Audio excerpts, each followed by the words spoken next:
От курсист в Softuni Digital в 11 клас до Google Ads специалист в агенция SEO Max в 12. Казвам се Александра Атанасова и в момента уча бакалавър управление на бизнеса и предприемачество и работя като Google Ads специалист в дигитална агенция. Насочих се към маркетинга още в училище, защото е изключително динамична сфера и ми позволява да работя дистанционно и да пътувам. За курсът в Softuni разбрах от приятели в училище, а те бяха прочели за него от позитивните коментари в социалните мрежи. Заедно записахме курсът Marketing Basics и нататък продължихме с цялостната програма.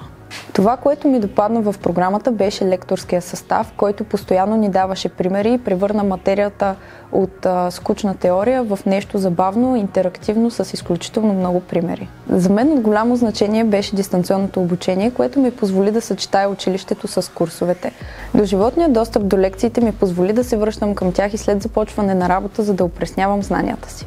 Още след третия курс от програмата Fundamentals започнах като стажант в компанията, в която в момента и работя като Google Ads специалист. Практическата насоченост на курсовете ми даде увереност да го направя. Моят съвет към бъдещите курсисти е да се възползвате максимално от лекторския състав, четете допълнителните материали, които те дават, запишете се за курса Marketing Basics, кандидатствайте за работа и нещата ще се наредят.